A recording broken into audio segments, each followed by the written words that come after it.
I want to talk about something. While we were gone, we had time to kind of reevaluate and just try to sharpen our skills. And when you're reevaluating, when you're trying to get better, when you're making yourself better in life, we become distracted.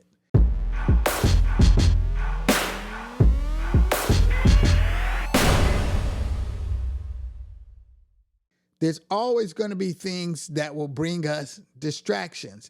And I want to talk a little bit about that today. I don't plan on being before you too long, but I really want to focus in because with our podcast is based around the idea of that God brings us peace.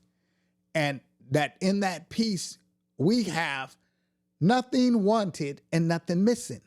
So today, I'm going to go with you to the scriptures. Again, I don't plan on being before you long, and I want to show you something because one of the factors that we see is about being distracted. And one thing that distracts us is fear. And if we go to 2 Peter, I want to go to 2 Peter chapter 1, and verse 7 reads like this: "For God hath not given us the spirit of fear, but of power and of love and of a sound mind."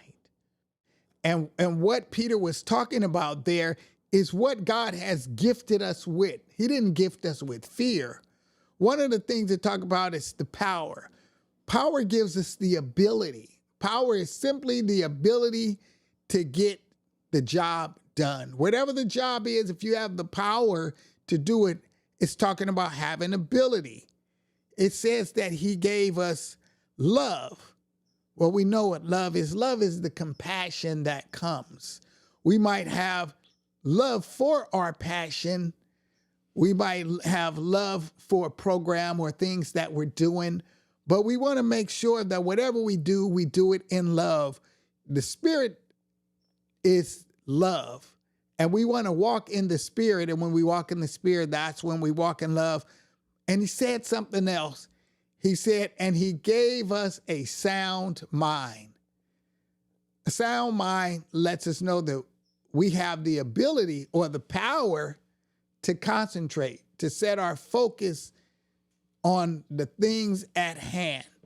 So that a sound mind means that we're not tossed to and fro. We're not distracted. We don't get distracted with a sound mind. A sound mind is just that. It's something that's solid. So thinking about that, we want to stay focused on that.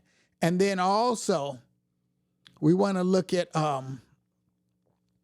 what the scriptures say. And I'm going to share something from the book of James really quickly, verses 16 through 18. And it reads simply: "For where envying and strife is, there is confusion and every evil work.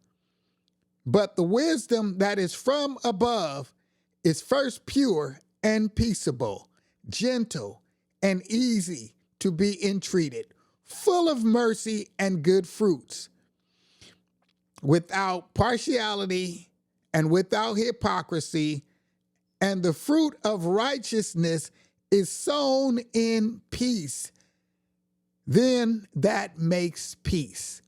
And so there again, he mentioned some things. James is talking about what distracts us from peace. And being distracted will cause you to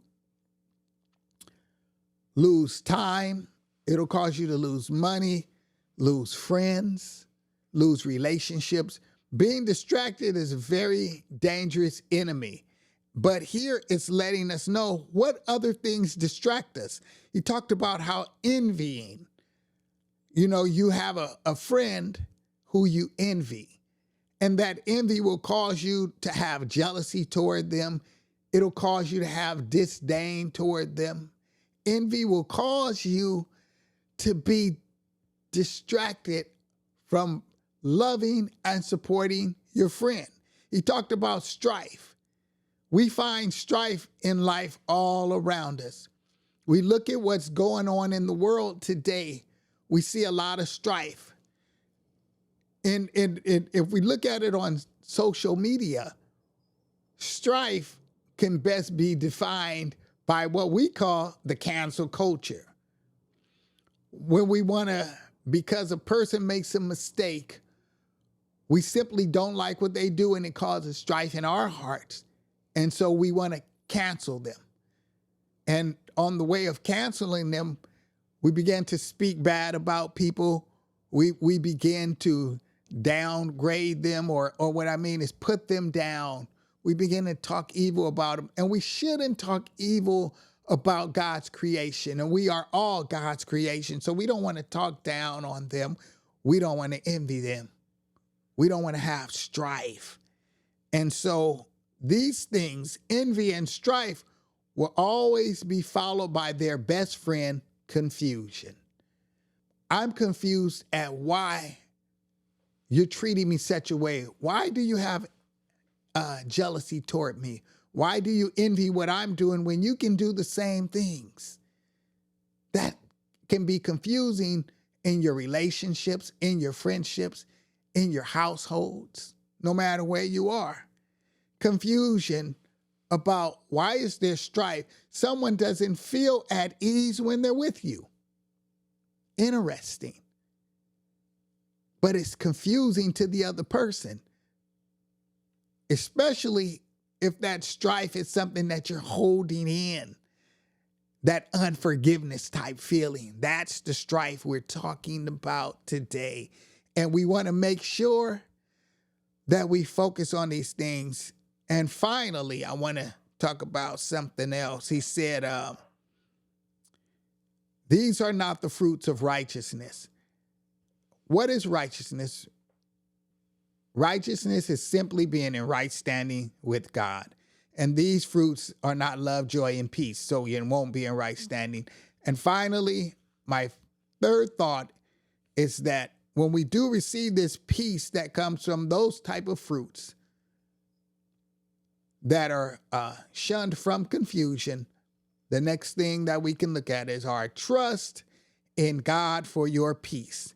And that will come from Philippians 4:6-7. And it says simply, be careful for nothing, but in everything by prayer and supplication with thanksgiving, let your requests be made known unto God, and the peace of God, which passes all understanding, shall keep your hearts and minds through Christ Jesus. So as we close, we want to keep our hearts and minds in supplication and prayer to God, because God didn't give us the spirit of fear, but of a sound mind. And God is the God who gives us peace, that feeling that we need to move forward. Peace will kill distraction. And remember, distraction is an enemy of peace. Thank you all for being with me today. It's been a pleasure. We'll see you next time. Don't forget to hit the like button, subscribe to the channel, and invite someone else. Please leave your comments, and we'll see you soon. Goodbye.